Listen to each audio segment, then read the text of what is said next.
Hello friends, this is the 8th lecture of Unit 1 of Class 11 NCERT Chemistry book.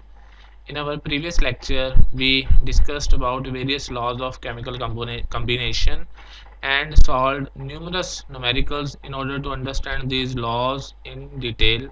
Today, we will discuss a very important topic which is stoichiometry in chemical reactions, and then we will discuss about limiting reagents in a chemical reaction. So before discussing today's lecture, first, as I said, that one definition of 1 mole is quite important and one should be clear about 1 mole. So I have once again prepared this slide to recall you students about this mole, that what is 1 mole, and we have already discussed about mole in our previous lecture in detail, so I have kept that link in the description section, and we also solved many numericals based on this mole concept. So 1 mole, if we see in terms of number of particles, then we can say 1 mole corresponds to 6.02 into 10 raised power 23 particles, and this number is a fixed irrespective of the things which we are talking. 1 mole always corresponds to these many number of molecules, and this number is also called Avogadro's number, and we denote it by Na, Avogadro number, which is 6.02 into 10 raised power 23. So if we discuss about atoms, then we can say 1 mole of atoms, it corresponds to their gram atomic mass, which is also called molar mass. Molar mass means mass of 1 mole of atoms, that will correspond to their gram atomic mass, like we can say sodium. So 1 mole of sodium, it is equal to 23 gram, which is its atomic mass. So for atoms, 1 mole of atoms, they corresponds to the gram atomic mass, whereas for molecules this corresponds to gram molecular mass, like water is a molecule. So we can say for 1 gram of, not 1 gram, 1 mole, as we are discussing about 1 mole, so we can say 1 mole of water is equal to its molecular weight, which is 18, and in unit is gram.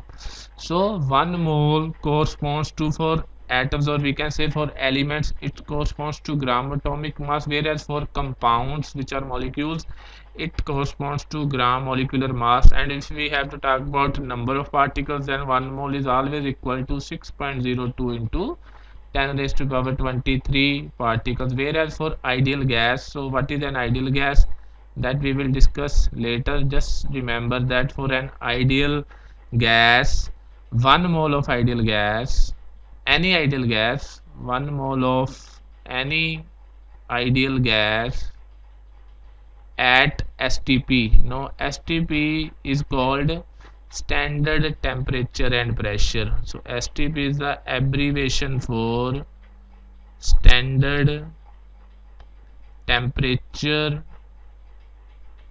and pressure, and its values are 0 degree Celsius, or we can say 273.15 Kelvin, and 1 bar pressure. So the conditions of 0 degree Celsius and 1 bar pressure, these are called standard temperature and pressure. So at this temperature and this pressure, 1 mole of an ideal gas will always have 22.4 liter of volume. So volume of all gases are fixed at STP, which is equal to, for all ideal gases, which is equal to 22.4 liters. So 1 mole has many meanings.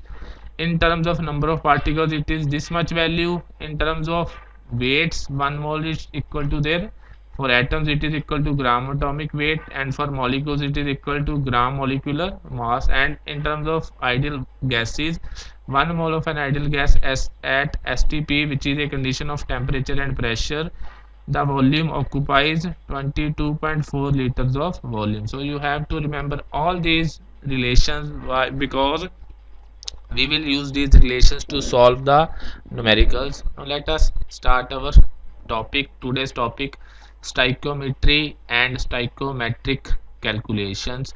So what is stoichiometry? So stoichiometry is a branch of chemistry which deals with the calculations of masses or volumes, either masses or volumes of reactants and the products involved in a chemical reaction. So with the help of stoichiometry, we calculate the relative amounts of various reactants and various products, either in terms of mass or in terms of volume. So these calculations are called stoichiometric calculations. And to understand this, let us consider a chemical reaction, combustion of methane, and a balanced chemical equation for this reaction is given below. So a chemical equation is the symbolic representation of a chemical reaction. Balanced means, we will discuss in our next slide what does a balanced equation means. So for this reaction, this equation is methane plus 2 oxygen gives you carbon dioxide and water. Now what information we can get from a chemical equation? So this is a chemical equation. Let us see. First thing is, these things which are written in the bracket, they denotes the state of the substance. So as gas, G denotes gas, G for gas, L for liquid, and S for solid. Now as G is written in the bracket, that means it exists as a gas. Similarly, oxygen exists as a gas, carbon dioxide exists as a gas, and water is present as gas. So this is the state of that substance. And the direction of this arrow, so this arrow, its direction tells us the direction of the reaction.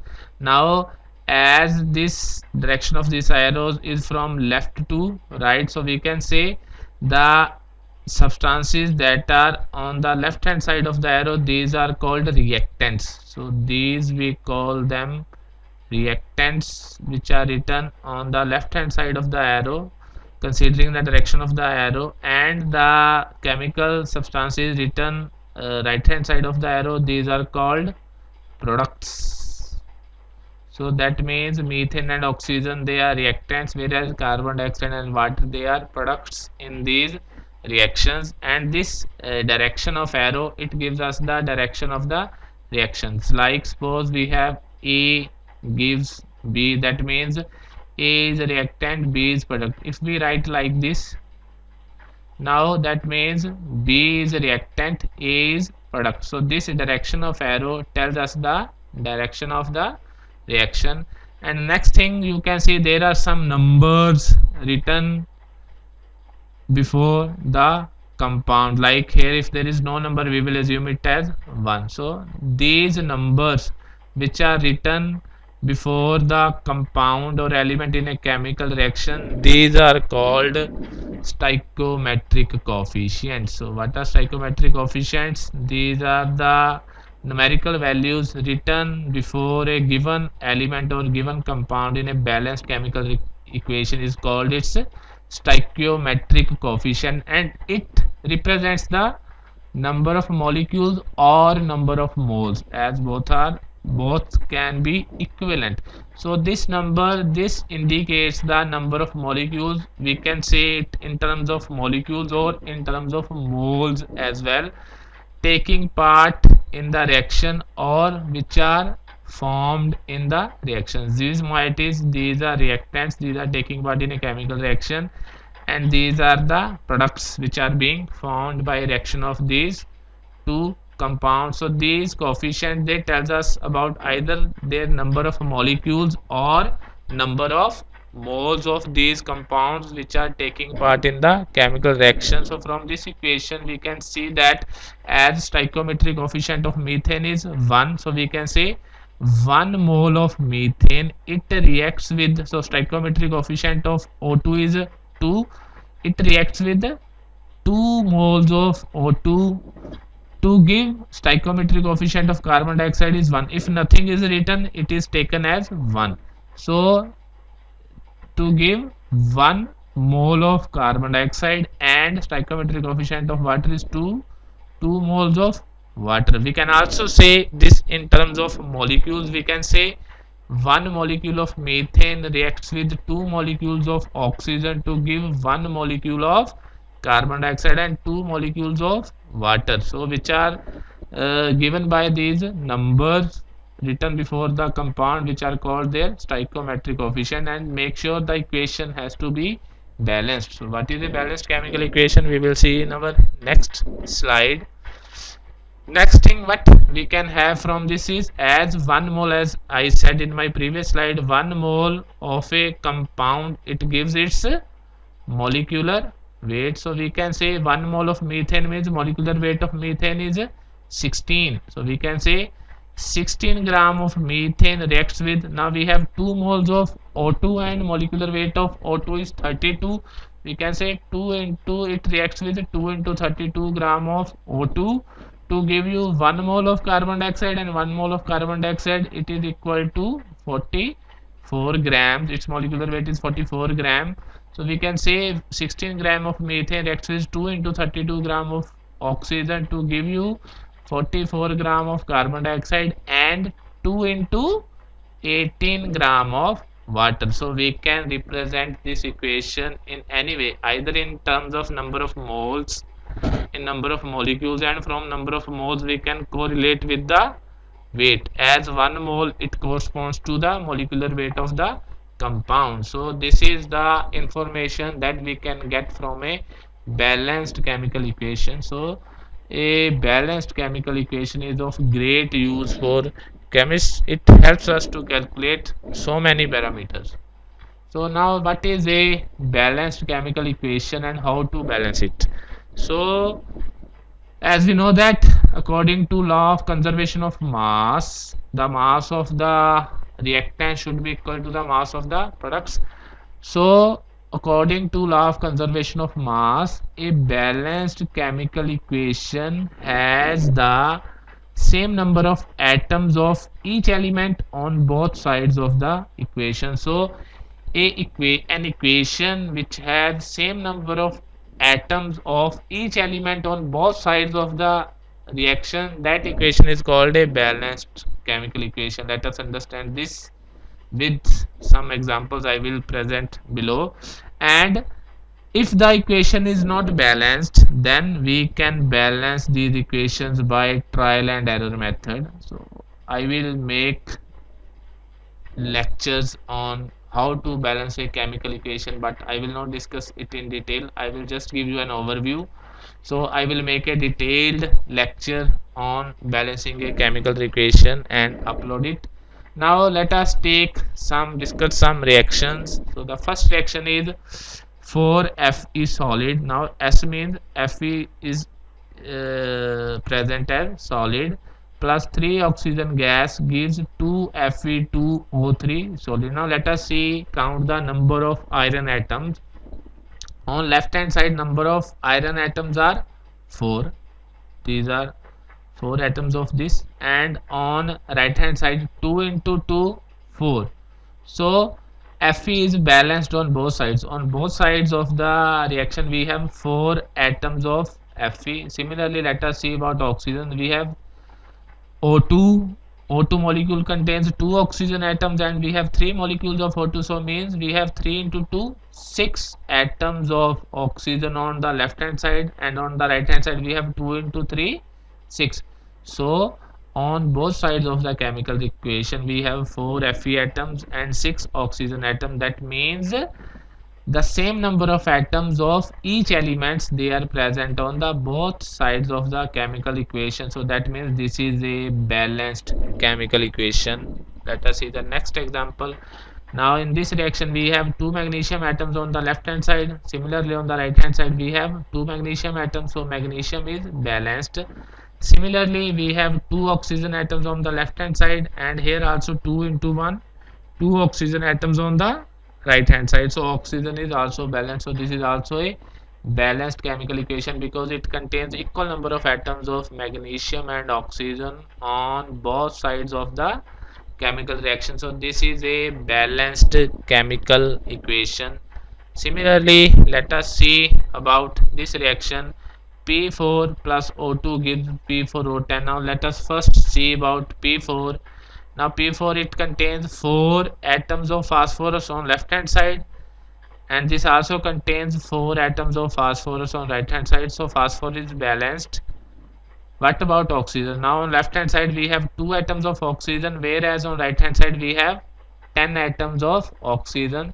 So this equation is not balanced. Why? Because this equation does not contain same number of oxygen atoms on both sides of the reaction. So in order to balance this equation, we should make the number of oxygen atoms same on both sides. Phosphorus atoms, they are already same. So what we can do, we can multiply this equation by 5. So if we multiply this equation by 5, this equation becomes P4 plus 5O2 gives P4O10. Now count the number of phosphorus atoms, 4 phosphorus atoms, 4. So on both sides we have 4 phosphorus atoms, whereas we have 5 into 2, 10 oxygen atoms on left hand side and 10 oxygen atoms on the right hand side. Now this equation is balanced. So in order to balance the equation, we can multiply the stoichiometric coefficient by our number of our choice in order to make them balance. But make sure we cannot change this number to balance a chemical equation. We can multiply by some number, but we cannot change these subscripts of these substances. So I will discuss in detail when I will show you how to balance a chemical equation. So for that I will make a different lecture, but this was just to tell you, to give you an idea about a balanced chemical equation. So let us do a simple example. Let us consider a combustion reaction of propane, and propane is C3H8. Now we have C3H8. Combustion means reaction with oxygen. So whenever we react any hydrocarbon, so what is a hydrocarbon? Which contains only carbon and hydrogen. These are called hydrocarbons. So always the product is carbon dioxide and water. Now if we look at this equation is not balanced. Why? Because on left hand side we have 3 carbon atoms, but on right hand side we have only 1 carbon atom. So in order to balance this, we can multiply this equation by 3. Now we have 3 carbon atoms and 3 carbon atoms, so carbons are balanced. Now let us see about hydrogens. So we have 8 hydrogen atoms on left hand side, whereas we have only 2 hydrogen atoms on the right hand side. So hydrogen atoms are also not balanced. So in order to balance hydrogen atoms, what we can do, we can multiply this by 4. Now we have 4 into 2, 8 hydrogen atoms. So now if we look, we have 3 carbon atoms on left hand side, 3 carbon atoms on right hand side, 8 hydrogen atoms on left hand side, 8 hydrogen atoms on right hand side. So this equation is balanced in terms of carbon and hydrogen. But what about oxygen? So we have 2 oxygen atoms on left. We have to balance each element. Now we have 2 oxygen atoms on left hand side, and we have 3 into 2, 6 plus 4 into 1, 4, 6 plus 4, 10 oxygen atoms on right hand side. So this equation is not balanced still in terms of oxygen. So in order to make the number of oxygen atoms both on the same side, we can multiply this by 5. Now we have 5 into 2, 10 oxygen atom, and on right hand side we have 10 oxygen atoms. So this is how we balance chemical equation by hit and trial. So you will, when you balance a number of chemical equation, you get an idea how to balance these equations. So we can say balanced chemical equation for combustion of propane is C3H8 plus 5O2. It gives you, it is 5, not S, so it is 5O2. It gives 3 carbon dioxide plus 4 water. So this is a balanced chemical equation for combustion of propane. Now let us do some numericals based on the stoichiometric calculation, so that you will get an idea what we do in stoichiometry.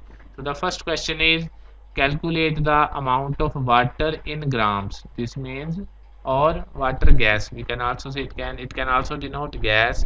Calculate the amount of water produced by the combustion of 16 gram of methane. So generally it can also, they also asked us give the result in grams. We have to give the result in grams. He says that calculate the amount of water produced by combustion of 16 gram of methane.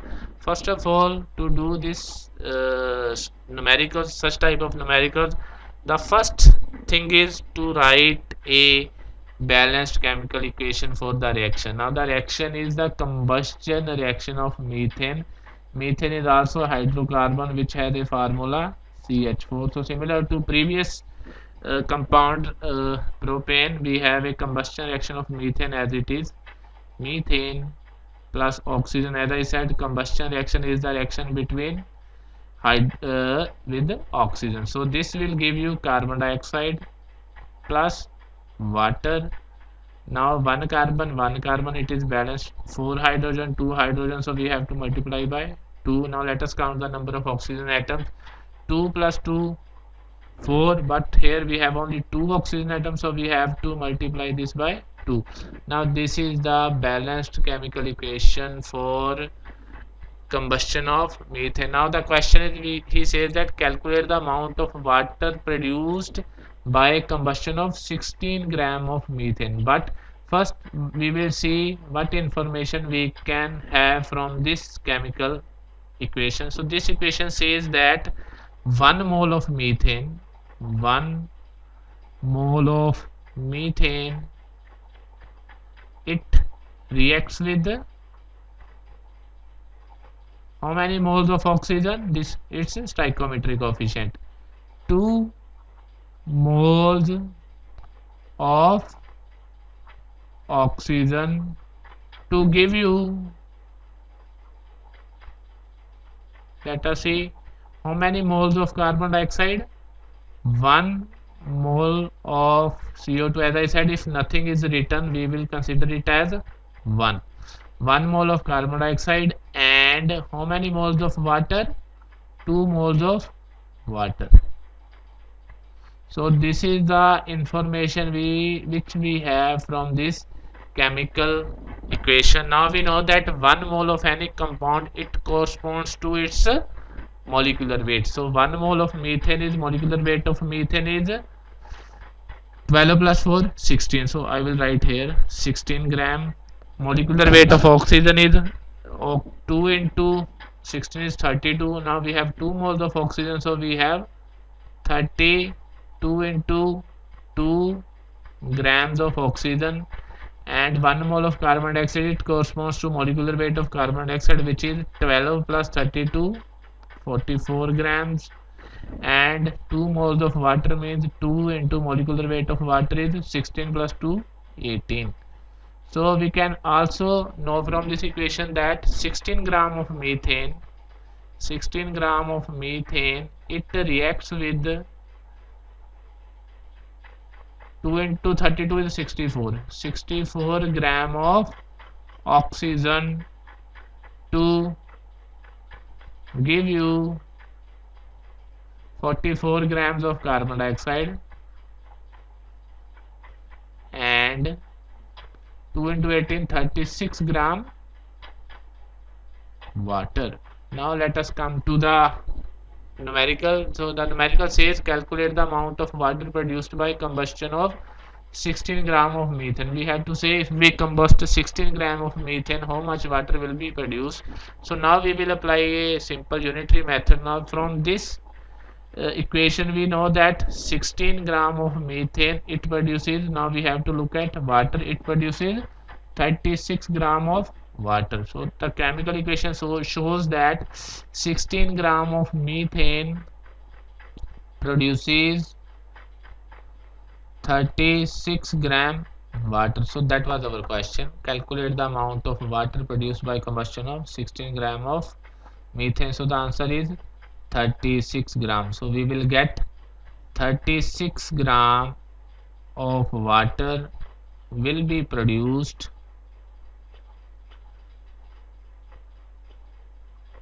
by combustion of how much water? Methane, 16 gram methane. So that was the one question. So if the numerical, if they would have asked us that calculate for 8 gram of methane, then what we have done?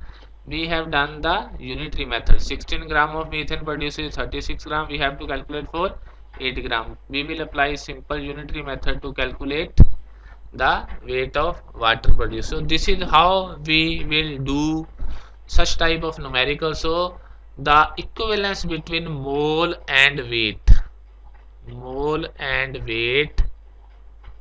this is very important. You, in order to solve this type of numerical, you should have no confusion how to convert mole to weight and weight to mole. Let us do next numerical. Now he says that how many moles of methane are required to produce 22 gram of carbon dioxide after combustion. Now the reaction is combustion of methane, which is the same reaction that we have discussed. The balanced chemical equation for this reaction is CO2 plus 2 water. First of all, we will write what we know. We know that 1 mole of methane, I will write here only 1 mole of methane, it reacts with 2 mole oxygen to produce 1 mole carbon dioxide and 2 mole water. So this is the information that we have from this equation, and 1 mole of methane, it corresponds to how much weight? Its molecular weight, which is 12 plus 4, 16. So we have 16 gram of methane, it reacts with 32 into 2, 64 gram oxygen to produce 44 gram carbon dioxide, and 2 into 18, 36 gram water. This we have already discussed in our previous numerical. So from this chemical equation, we know that this much weight of methane reacts with this much weight of oxygen to give you this much weight of carbon dioxide and this much weight of water. Now you can see that this equation, it follows law of conservation of mass. From left hand side we have 16 plus 64, 80 gram. On right hand side we have 44 plus 36, 80 gram. So weight is conserved. So as we said in our previous lecture, all the reactions, they follow law of conservation of mass. Now let us come to our numerical. He says that how many moles of methane are required to produce 22 gram of carbon dioxide. He says that if we want to produce this much weight of carbon dioxide, how many moles of methane we require. Now let us see. So we can easily say from this that now from this equivalence that now we have 1 mole of methane, it produces 44 gram of carbon dioxide. Now from this equivalence we can write 1 mole of methane, it produces 44 gram carbon dioxide. Or we can write reverse, 44 gram CO2 is produced from 1 mole of methane. Okay. Now the question is, we have to calculate how many moles of methane are required to produce 22 gram of carbon dioxide. So we will apply a simple unitary method. To produce 44 gram of carbon dioxide, we need 1 mole of methane, and to produce 1 gram CO2, how much methane is required? How many moles of methane are required? 1 divided by 44. Similarly, to produce 22 gram carbon dioxide, how many moles of methane are required? 1 divided by 44 into 22. This gets cancelled, so we need half moles or 0.5 moles. So this was simple unitary method. So in order to produce 20 gram of carbon dioxide, we need half mole of methane. So as I said, the most important thing to solve these numericals is, first of all, we should know the balanced chemical equation. What we should know to solve this type of numerical, first we should know a balanced chemical equation. This is the most important, balanced equation. Second thing, we should know relation between mole and weight. Relation between mole and weight. We should be able to identify the number of moles of reactants and number of moles of products. Third, we should know the unitary method, which is quite easy. You have done in your lower mathematics classes. So these three things, they are required to solve these type of numericals, and believe me, these numericals are quite easy. Once you start solving them, you will enjoy them and you will start learning them. These are quite easy numericals. So next numerical is, this is interesting and quite different numerical.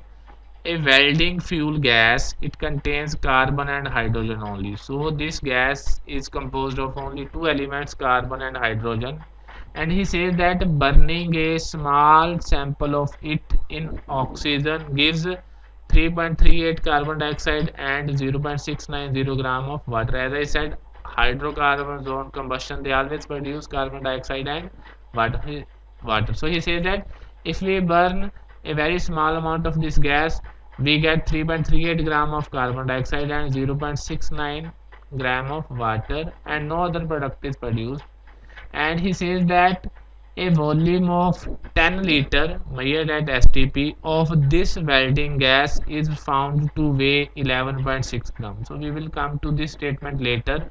Now we have to calculate empirical formula, molar mass of the gas, and molecular formula. So if we know the empirical formula and molar mass, we can calculate the molecular formula. So let us first see how to calculate the empirical formula. So we know that this welding gas, it is composed of uh, carbon and hydrogen. So we can write it as CXHY. We don't know the coefficients x and y, so we write CXHY. It reacts with oxygen to give you carbon dioxide plus water. Now he says that if we burn some weight of this gas, we get 3.38 gram carbon dioxide and 0.690 gram water. Now in order to calculate the empirical formula, first we will calculate empirical formula of this compound.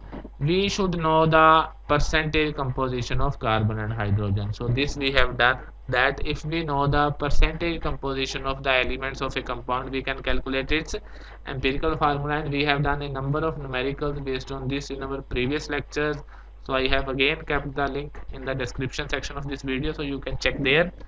Now let us see how to calculate the percentage composition. So if we know the percentage composition of carbon and hydrogen in this compound, then we can calculate its empirical formula. Now as we have learnt a law of conservation of mass. So what does that law states? That the weight of the reactants, or the weight of the reactants, should be equal to the weight of products. So we can say that carbon. So if we take some weight of carbon, so weight of carbon should be same on left hand side as well as the right hand side of this reaction. Similarly, weight of hydrogen should be same on left hand side and right hand side of the reaction. So the weight of individual atoms, they are also conserved when we write the balanced chemical equation. So if we can calculate the weight of carbon from carbon dioxide and weight of hydrogen from water, that will be equivalent to weight of carbon and hydrogen in this compound. So if we know the weight of carbon and hydrogen, we can calculate their percentage composition. Now let us see how to calculate weight of carbon in carbon dioxide. We will simply apply the unitary method. Now carbon dioxide, what does it have? 1 mole of carbon dioxide is equal to 44 grams. So we have 44 gram carbon dioxide. It contains how much carbon? 12 gram. Okay, from the, we can calculate this from the formula of carbon dioxide, that 44 gram carbon dioxide has 12 gram carbon. 1 gram CO2, it contains 12 divided by 44 gram carbon. And if we have to calculate for 3.38 gram, because this is the weight of carbon dioxide that is being produced. So 3.38 gram contains 12 by 44 into 3.38. So if we solve this, it is 12 into 3.38 divided by 44, it comes out to be 0.92 grams. So means this much weight of carbon dioxide, it contains 0.92 gram of carbon. So the weight of carbon in this compound is, as the carbon has to come from this compound only, so the weight of carbon should be same on both sides of the reaction. Similarly, we can calculate the weight of hydrogen from this by applying similar unitary method. So I will directly write weight of hydrogen in 0.690 gram water is equal to molecular weight of hydrogen, which is 2, divided by weight of water, which is 18, into the weight in which we have to calculate 0.690. Similarly, by applying these 3 steps, we can come to this point. So this much is the weight, that is, this much is the weight of hydrogen in 0.69 gram of water. So it is equal to 0.690 divided by 9, which is equal to 0.077. It is 0.077 grams. So this is the weight of hydrogen in water. So this compound, so C6H5, our fuel gas, we will simply say fuel gas, it contains 0.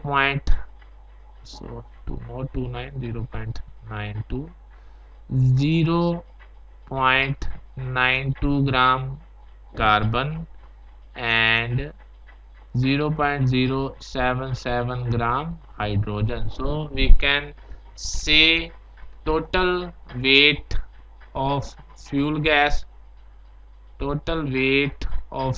is weight of carbon plus weight of hydrogen. It is 0.92 plus 0.077. So 0.92 plus 0.077, so it is 0.997. We can say it is approximately 1 gram. So 1 gram of this fuel gas, it contains 0.92 gram of carbon and 0.077 gram of hydrogen. So if we have to calculate their mass percent, we can calculate mass percent of carbon is equal to weight of carbon 0.92 divided by weight of compound is 1 and multiplied by 100. This we have already done in our previous lecture, so you can check the formula there. So it is 92%. So we have 92% carbon, and hydrogen we can, as I already said, we can calculate by difference. 100 minus 92 is 8%. So we have 92% of carbon and 8% of hydrogen in this compound. So from this data we can calculate the empirical formula. So first of all, from this weight percent we will calculate the number of moles. So number of moles of carbon and number of moles of hydrogen, that we will calculate. First, number of moles of carbon is weight of carbon. We have said in our lecture on empirical formula that weight percent can be taken as its weight. So it is 92 divided by molar mass of carbon is 12. So 92 by 12, 92 divided by 12, it is 7.67. Similarly, number of moles of hydrogen is 8 is the weight divided by 2. So it is weight of hydrogen atom. We have to take weight of hydrogen atom. It is 1. So as we have to see hydrogen, so its weight is 1. So 8 by 1, it is 8. Okay. So actually it was 7.7, which I have taken as 8. So our next task is to convert these numbers into whole numbers. So how we do them? We choose a smaller number and divide both by this number. So we can have relative number of atoms of carbon is equal to 7.67 divided by 7.67 is 1. Similarly, number of atoms of hydrogen is 8 divided by 7.67, so it is also approximately 1. So we get the simple whole numbers. So the empirical formula for this gas will be C1H1, or we can say CH. So we have already discussed how to convert mass percent data to get the empirical formula. So the empirical formula of this gas, first thing we have done, it is CH. Now second thing, calculate the molar mass of the gas. So in order to calculate the molar mass of this gas, we will use this statement.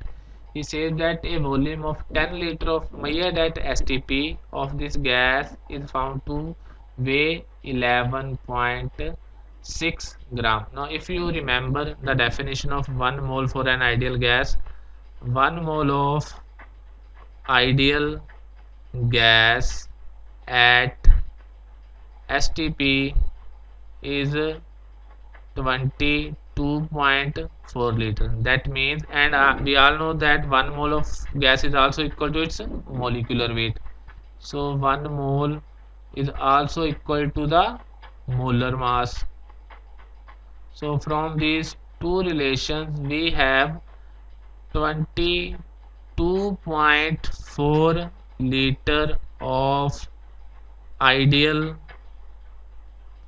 gas at STP is equal to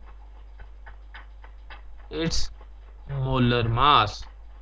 So the weight of 22.4 liter of ideal gas STP is equal to its molar mass, which we have to calculate. So but we are given the weight of 10 liter of gas, so from at STP, so we are given at STP 10 liter of gas, its weight is equal to how much? 11.6. In order to calculate its molar mass, we have to see the weight of gas in 22.4 liter of gas, that we can easily do by unitary method. So 1 liter of gas, it will weigh 11.6 divided by 10. So we have to calculate for 22.4 liter. So this will weigh 11.6 divided by 10 into 22.4, which is equal to, let us calculate, 11.6 into 22.4 divided by 10. So it is approximately 25.9. So we can write it at 26 grams. So molar mass of the gas is 26 grams. So we have calculated two things. We have find its empirical formula, we have find its molar mass. So we can easily find its molecular formula. So to find its molecular formula, first we need empirical formula weight. So empirical formula weight we will calculate from empirical formula. Empirical formula weight is equal to weight of 1 carbon plus weight of 1 hydrogen is 12 plus 1 13. So we calculate the empirical formula weight from empirical formula. So it is 13 gram. So now we will calculate N, which is given by molecular formula divided by empirical formula mass. I will write it EFM. So empirical formula mass EFM, and here we have molar mass. So their ratio is n. So it is molar mass is 26. 26 by 13, it is 2. So we have n2. So in order to get the molecular formula, we have to multiply the empirical formula by this number 2. So molecular formula is 2 into empirical formula, which is CH. So we have its molecular formula as C2H2. So this is the empirical formula, molecular formula for this gas, which is C2H2. So this question was quite interesting and quite easy also. So once again I will repeat. So we have to some data was given, so we have to calculate some empirical formula, molar mass and molecular formula. So what I said, if we know the empirical formula, in order to calculate the empirical formula we have to calculate the percentage composition of this gas, which we will calculate by using this part of this numerical statement. And molecular formula of gas we can calculate using this part of the statement. We know that 22.4 liter of ideal gas, it corresponds to its molar mass, but in our at STP, and condition should be STP, we were given the weight of 10 liter of gas at STP, it was 11.6. We just have to calculate the weight for 22.4 liter. So this we can easily calculate by unitary method, and the weight came out to be 26 gram. So in order to calculate the weight of carbon and weight of hydrogen in fuel gas, we applied the law of conservation of mass, which states that weight of the elements before and after the reaction, it should remain same.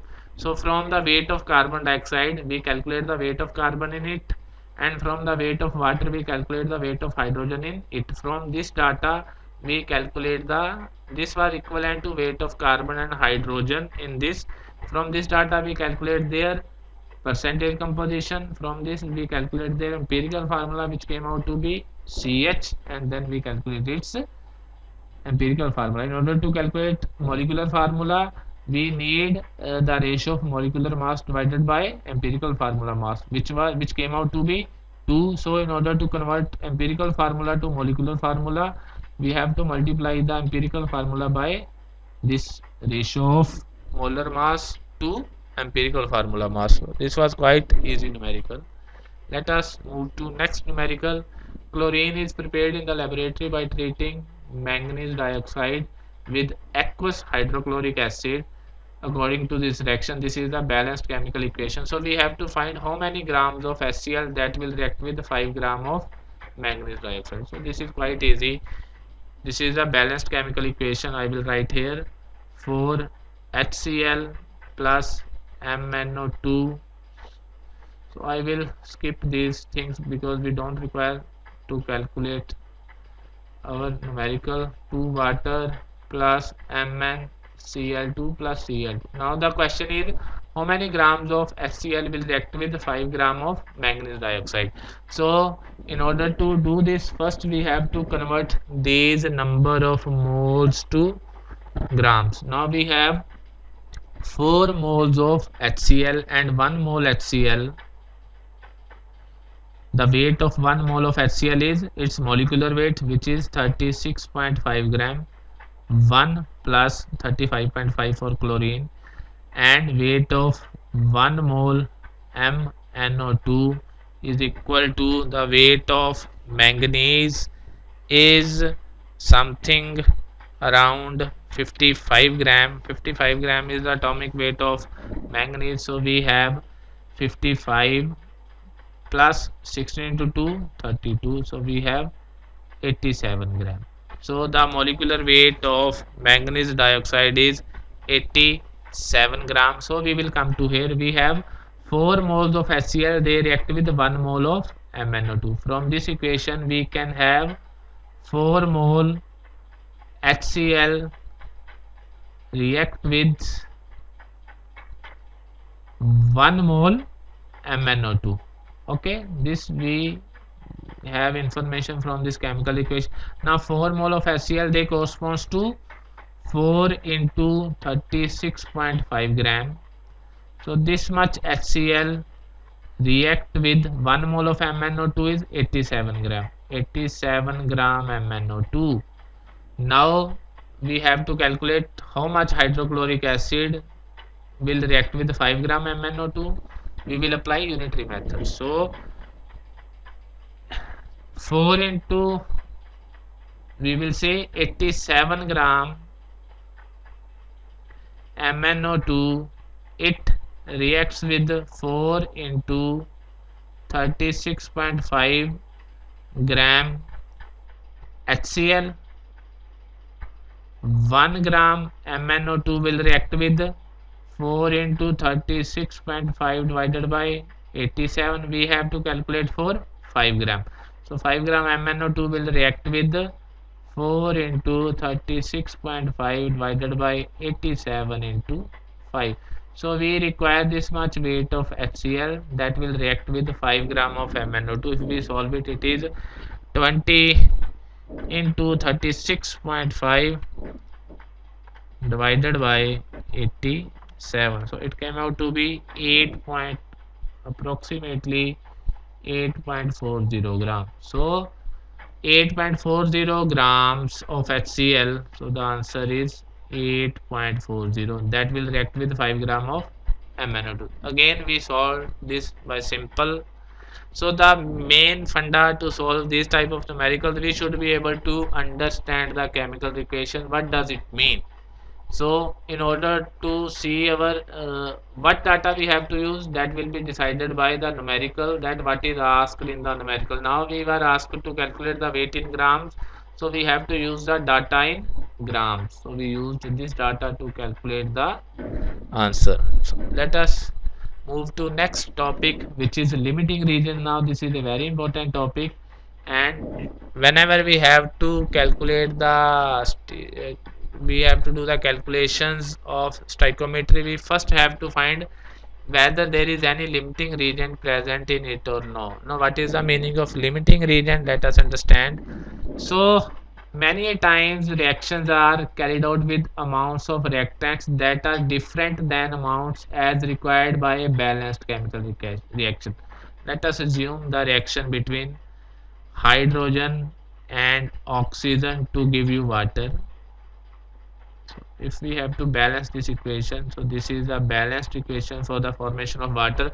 From this reaction we can see 2 into 2, 4 gram of hydrogen, it reacts with 32 gram of oxygen to give you 36 gram water. So we require the weights in these ratios, then these will react completely. Now he says that many times the reactants are different from the amounts that are required. Suppose we do a reaction between same reaction between hydrogen and oxygen to give. Now we take suppose 2 gram hydrogen and 32 gram oxygen, and so we start the reaction with this much weight of reaction. Now we required 4 grams of hydrogen, but we started with some other weight. Now what does this signifies? Now in such situation, the one reactant is in more amount and the amount required by the chemical equation. So in such cases we have taken the amount of one reactant more as required by balanced chemical equation. Now for 4 gram the amount of oxygen required was 32 gram, and for 2 gram it will be, it's half, 16 grams. So to 2 gram we require 16 gram of oxygen, but in this reaction we have taken 32 gram. That means it is present in excess. Oxygen is present in excess, and the reactant which is present in the least amounts, it gets consumed after some time, and after that further reaction does not take place whatever the amount of the other reactant is. Now let us understand this. Now let us come to this reaction. Suppose we start this reaction by 2 gram of hydrogen and 32 gram of oxygen. Now what will happen? as the balanced chemical equation. This says that 4 gram hydrogen reacts with 32 gram oxygen, and in order to react 2 gram hydrogen we require only 16 gram. So what will happen, out of these 32 grams, 16 gram will react with hydrogen and water will be produced. How much water will be produced? Weight of hydrogen plus weight of oxygen. So 18 gram water will be produced, and out of these 32 grams, what is left? 32 minus 16, 16 gram will remain unreacted. Okay, so the reagent which we have taken in excess, its amount remains unreacted. How much amount remains unreacted? This we can calculate by the balanced chemical equation, that for a weight of other reactant how much the second reagent is required, that we have done. So the reagent which is present in least amount, so the amount of water produced now will be decided by amount of hydrogen. Why? Because it is present in lesser amount, and when it gets consumed the reaction will stop. Now if there is no hydrogen, then to combine with the oxygen, reaction will stop. So out of 32 gram, only 16 gram will react with 2 grams, and 16 gram it will remain unreacted. So the reagent which is present in least amount, we call that reagent as limiting reagent, and the amount of the product that is formed is limited by the amount of the limiting reagent. So who will decide how much product will be formed? It will be decided by the amount of the limiting reagent, and in this case the limiting reagent is hydrogen.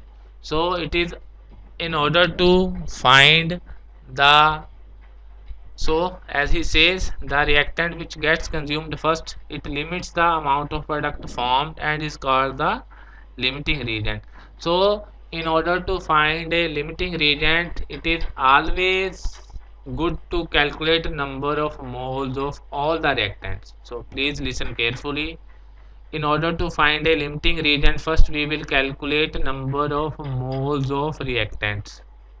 Now the reactants, then we will see the balanced chemical equation, that how much moles are required of the individual reactants to combine. So how much moles of individual reactants that should combine to give you the products, and the reagent which is whose number of moles are less than the required value, that reagent will be the limiting reagent. So my only aim to tell you is that in order to find a limiting reagent, try to find it by counting the number of moles. This is the only method to find the limiting reagent.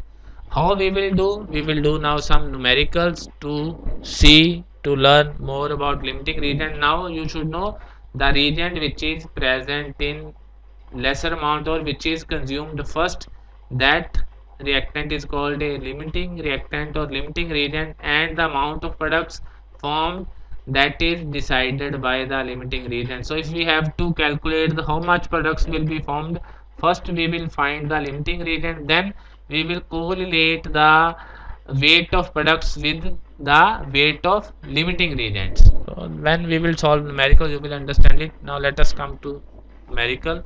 He says that 50 kilogram of nitrogen and 10 kilogram of hydrogen are mixed to produce ammonia. Calculate the amount of ammonia formed and identify the limiting reagent in the production of ammonia in this situation. So we have to find how much ammonia will be formed when this much weight of nitrogen reacts with this much weight of hydrogen, and then we have to see if is there any limiting reagent. If limiting reagent is present, then find that limiting reagents. So let us first write the balanced chemical equation between nitrogen and hydrogen to give you ammonia. So if we have to balance this equation, we have 2 nitrogens, 2 ammonia, 6 hydrogen. We will multiply this. Now this equation, this is a balanced chemical equation for the formation of ammonia. This equation says that 1 mole of nitrogen, it reacts with 3 moles of hydrogen. So for, in order to have a reaction between nitrogen and hydrogen to form ammonia, we should react 3 moles of hydrogen for 1 mole of nitrogen, and 2 moles of ammonia are formed. Now I said you in my previous slide, whenever we have to do such type of numericals that calculate the amount of product formed, first we have to identify the limiting region, and then we will calculate the yield of product based on that limiting region. Now we can calculate the weight of ammonia from either nitrogen or hydrogen. We can apply unitary method that this much weight of nitrogen gives this much weight of ammonia, and we can calculate weight of ammonia formed, and similarly we can apply this much weight of hydrogen will give this much weight of ammonia. Now which one to use, whether to use this or whether to use this, that will be decided by the fact which one of these is the limiting reagent, and in order to find the limiting reagent we must first calculate the number of moles. Now we are given 50 kg of nitrogen, so weight of nitrogen given is 50 kg. We can say it is 50 into 10 raised to the power 3 grams, because in order to find number of moles we need weight in grams. Now molar mass of N2 is equal to 28 gram. 14 into 2, 28 gram. So from this we can calculate number of moles of nitrogen. Number of moles of nitrogen, which is given by weight divided by molecular weight. 50 into 10 raised to the power 3 divided by 28. So it is 50 divided by 28 is 1.79 into 10 raised to power 3. So these are the number of moles of nitrogen which are present in 50 kg of N2. Similarly 10 kg of hydrogen is equal to 10 into 10 raised to power 3 grams of hydrogen, and we can calculate the number of moles of hydrogen. Number of moles of H2 is equal to 10 into 10 raised to power 3 divided by 2. Molecular weight of hydrogen is 2. So we have 5 into 10 raised to power 3 moles of hydrogen. So from this data we have 10 into 10 raised to power 3, so 5 into 10 raised to power 3 moles of nitrogen, and 1.79 into 10 raised to power 3 moles of nitrogen. Now the balanced chemical equation says that for 1 mole of nitrogen we require 3 moles of hydrogen, so only then they will require. So we will see how much moles of hydrogen are required for 1.79 into 10 raised to power 3 moles of nitrogen. So I will write from this chemical equation we have 1, or we can say 1 mole N2, it reacts with 3 moles H2. So from this equivalence we can calculate the number of moles of H2. Number of moles of H2 that will react with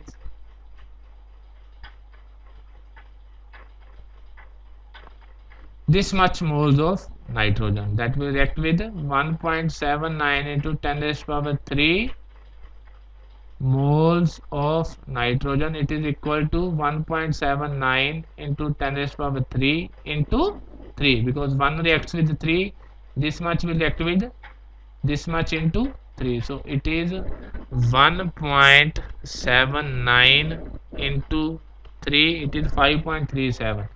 So 5.37 into 10 raised to power 3 moles of hydrogen. So This balanced chemical equation shows that in order to react nitrogen and hydrogen to form ammonia, we need 5.37 into 10 raised to power 3 mole of hydrogen for 1.79 into 10 raised to power 3 moles of nitrogen. But we have only 5 into 10 raised to power 3 moles of hydrogen, which is less than this number. So we can say that hydrogen is present in insufficient amount. So nitrogen is present in excess, hydrogen is present in, we needed 5.37 into 10 raised to power 3 moles, but we have only 5 into 10 raised to power 3 moles. So this hydrogen which is present in insufficient amount, this is a limiting region. So in this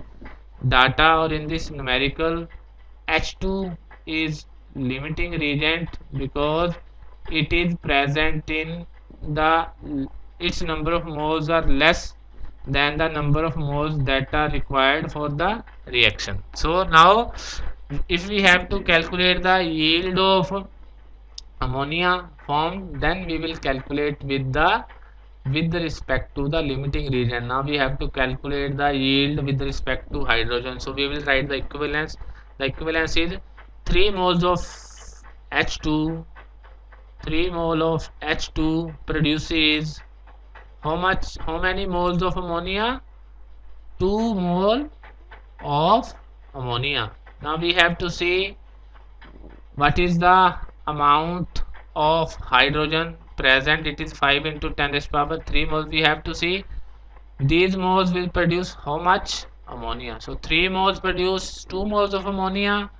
1 mole of H2, it produces 2 by 3 mole ammonia, and we have to calculate for 5 into 10 raised to power 3. So 5 into 10 raised to power 3 mole of hydrogen, it produces 2 by 3 into 5 into 10 raised to the power 3 moles ammonia, which is equal to 10 divided by 3 is 3.333. So it is 3.333 into 10 raised to the power 3. We also have into 10 raised to power 3 moles of ammonia. So these many moles of ammonia will be produced in this reaction, but we have to calculate the weight in grams. So in order to convert mole to gram, we can multiply this by its molecular weight of ammonia, which is molar mass of ammonia is, what I will do, I will erase some data so that we can have some space here. So let us do here now.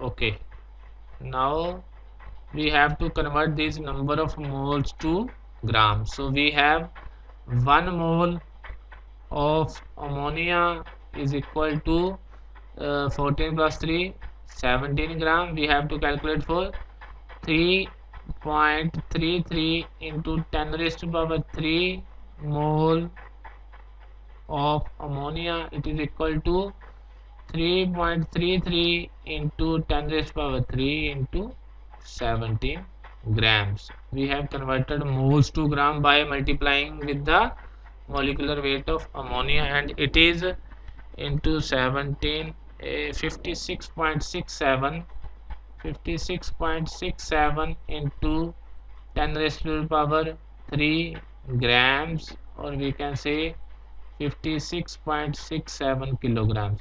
So this much ammonia will be produced in this reaction. So again, it was very easy numerical. Just the thing is that we have to identify the limiting region. So whenever we have to see how much product will be performed in a reaction, the first task is to identify the limiting region, then do the calculation with respect to the limiting region. We could calculate the weight of ammonia either by nitrogen or hydrogen, but we first calculate which is limiting reagent. Now we have 50 kg of N2, it corresponds to 1.79 into 10 raised to power 3 moles, and 10 kg of hydrogen, it corresponds to 5 into 10 raised to power 3 moles. And from this equivalence, for 1 mole of nitrogen we need 3 moles of hydrogen. For these many moles of nitrogen we need these many moles, 3 into 1.79 moles of hydrogen. So what is that value? 1.79 into 3, so we need 5.37 into 10 raised to power 3 moles of hydrogen, but we have only 5 into 10 raised to power 3 moles. That means hydrogen is present in lesser amount that is required, so it is limiting reagent. So its value, when these many moles of hydrogens gets consumed, the reaction will stop. Okay, so when we calculated the yield with respect to hydrogen, so this was the, now we calculate first number of moles of products formed, then by multiplying it by the molecular weight of the product, we calculated the weight of product form. So it was quite easy. Next numerical, calculate the amount of carbon dioxide that could be produced when 1 mole of carbon is burnt in air. So first write the reaction. C plus O2 gives CO2, means 1 mole of carbon reacts with 1 mole of oxygen to give you 1 mole of carbon dioxide. So 1 mole of carbon is burnt in air, so we have 1 mole of carbon dioxide. So the answer is 1 mole. So 1 mole of carbon produces 1 mole of carbon. Now 1 mole of carbon is burnt in 16 gram of dioxygen. Now let us, in order to do that, first convert moles to grams. So 1 mole, it have 1 mole, 1 mole, 1 mole. Now its 1 mole corresponds to 12 gram. Its 1 mole corresponds to 32 gram. Its 1 mole corresponds to 44 gram. Now we have to calculate 1 mole of carbon is burnt in 16 gram of dioxygen. So in order to react 1 mole, we need 1 mole of O2, that means 32 gram O2. So for 1 mole we require 32 gram O2, but we have only 16 gram dioxygen. That means this is the limiting reagent. O2 is the limiting reagent in second case. So we have only 16 gram of O2.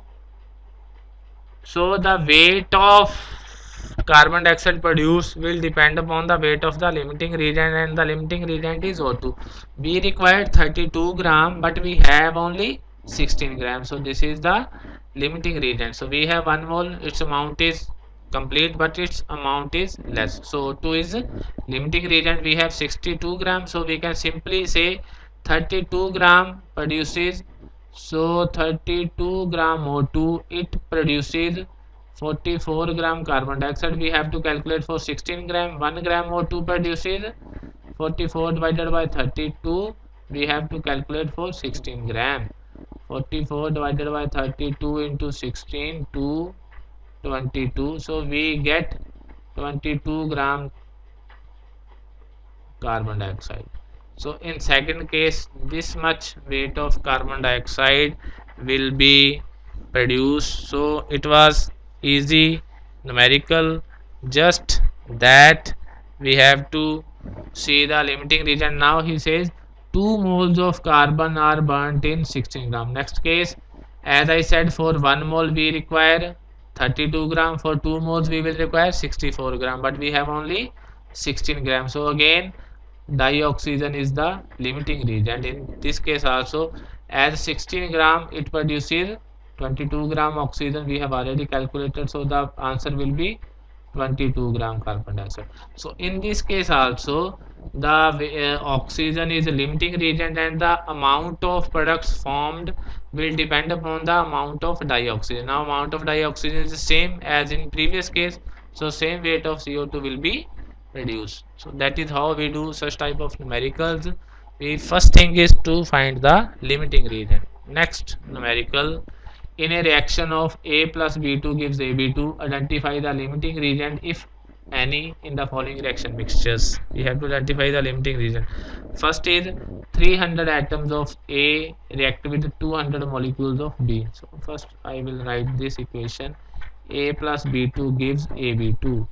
Now see, one atom of A react with one molecule, because B2 is a molecule, one molecule of B to give you one molecule of AB2.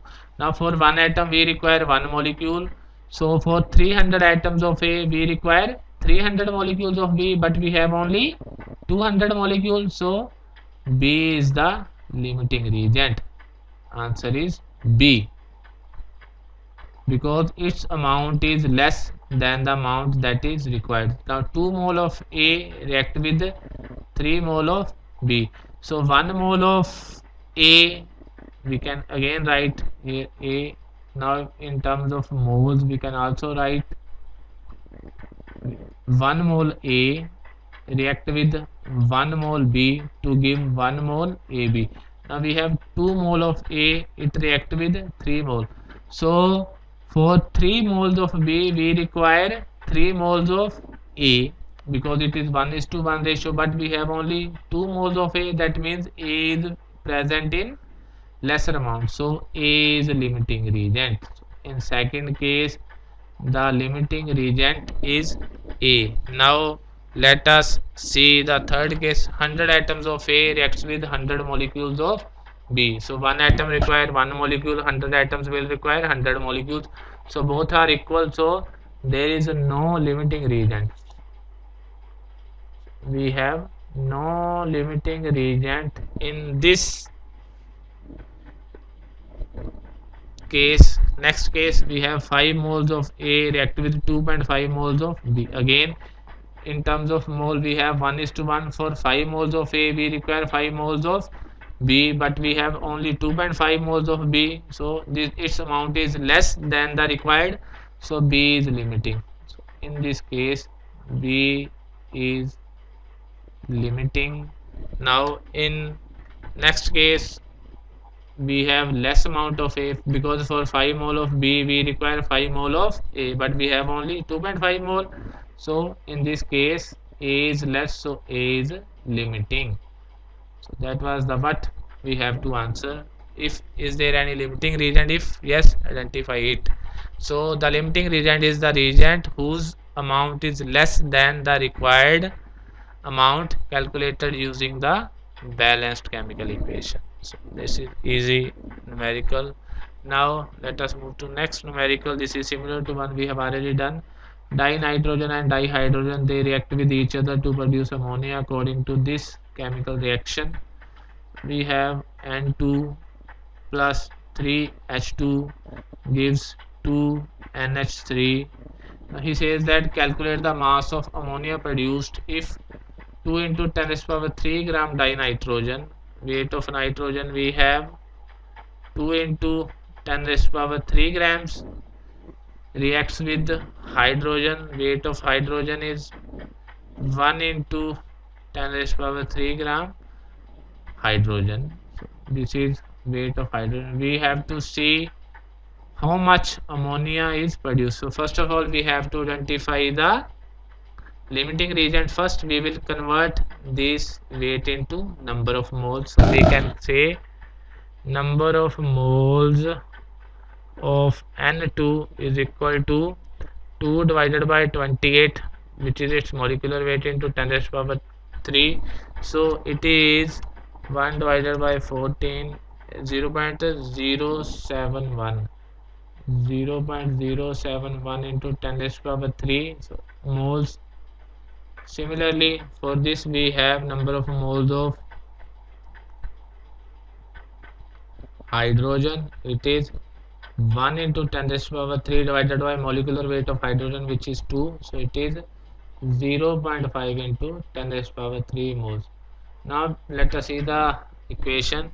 So for 1 mole of nitrogen we require 3 moles of hydrogen. So for these many moles let us calculate. Now for 1 mole, from this equation we have for 1 mole N2 H2 needed is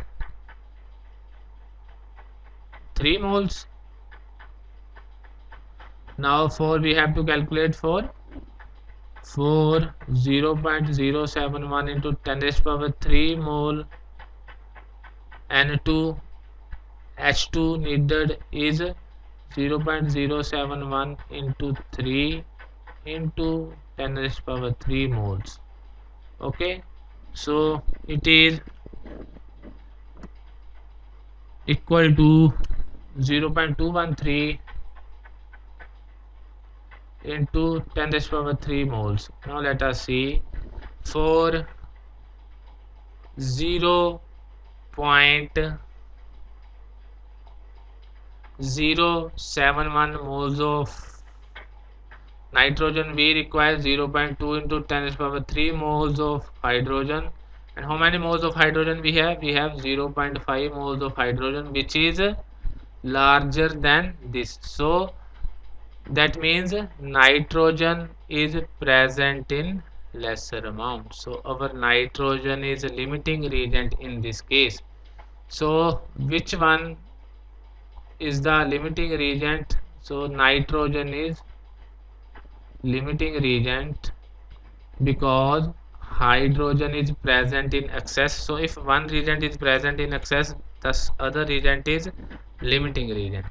So because for 0.071 into 10 to the power 3 moles we require 0.213 into 10 to the power 3 moles of hydrogen, but we have 0.5 into 10 to the power 3 moles, which is a larger number than this. So nitrogen is limiting reagent. Now let us calculate the mass of ammonia. So let us see the equivalence. 1 mole of nitrogen, so I will write here 1 mole nitrogen, it produces 2 mole ammonia. Now we have to see what is the amount of nitrogen present. It is 0.071 into 10 raised power 3. So we have to see 0.071 into 10 raised power 3 mole N2, it produces 2 into 0.071 into 10 raised power 3 mole ammonia. So which is equal to 2 1. So 0.412 into 10 raised to power 3 mole ammonia. If we have to calculate in grams, so we can multiply it by molecular mass of ammonia. So 0.124 into 10 raised to power 3 into 17 grams of ammonia. Now let us see 0.142 0.142 into 17 is equal to 2.414. 2.414 into 10 raised to power 3 gram ammonia.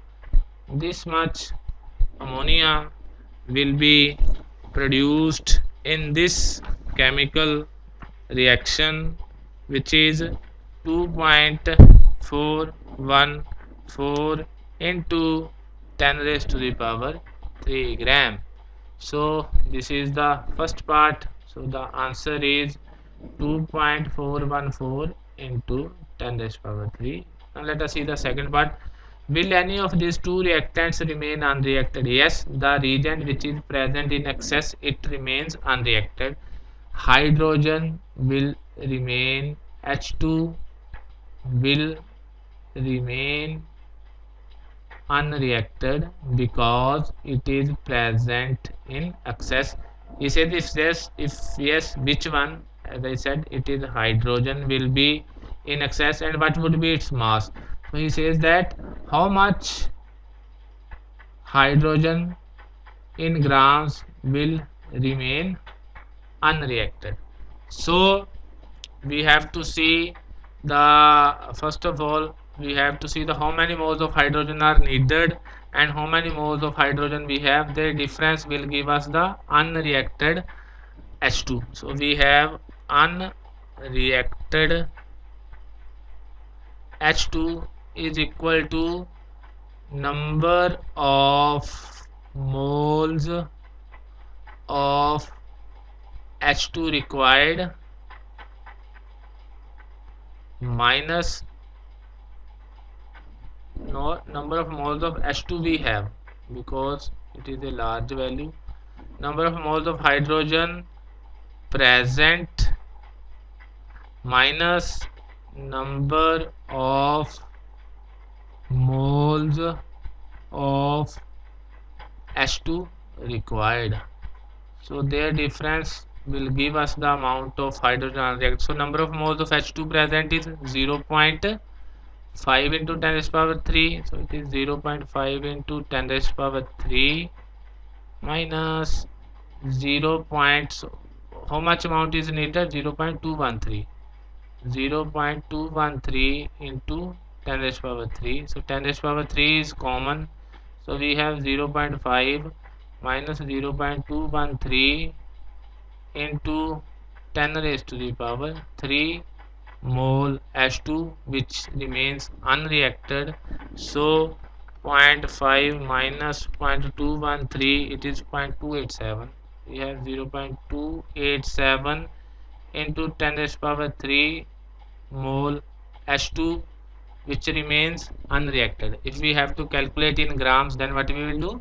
We have to multiply it by its molecular weight of H2, which is 2. So I will write here.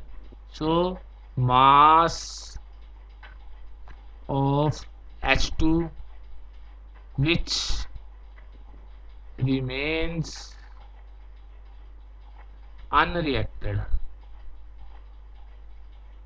is equal to number of moles multiplied by its molecular weight. So number of moles is 0.287 into 10 raised power 3 multiplied by its molecular weight. Molecular weight is 2.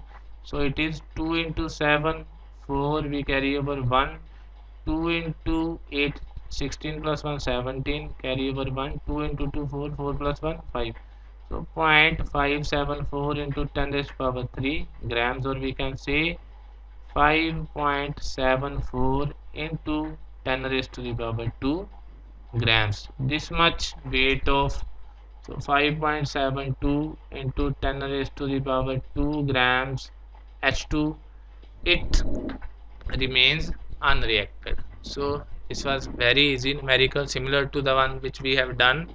Just we have to calculate one or more additional things. So the only thing is we have to identify the limiting reagent.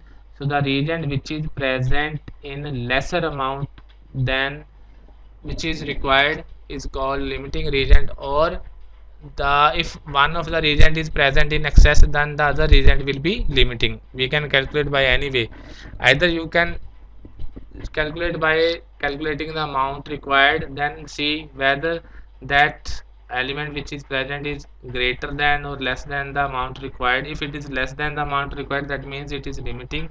If it is more than the amount required, that means it is in excess.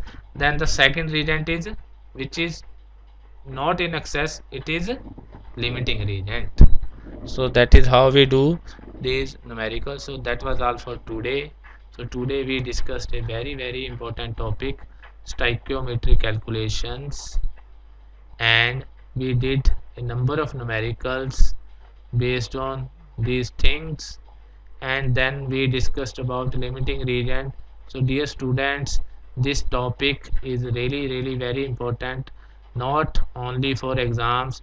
If you have to do a number of numericals, many times you have to calculate the yield of products, then you have to calculate experimental yields and theoretical yields. So the theoretical yields are calculated by using these formulas.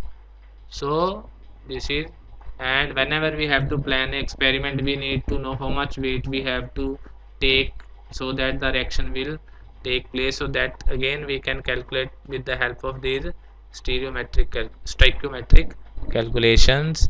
So if you like my lecture, please do subscribe and also share with your friends so that it can reach to maximum number of students.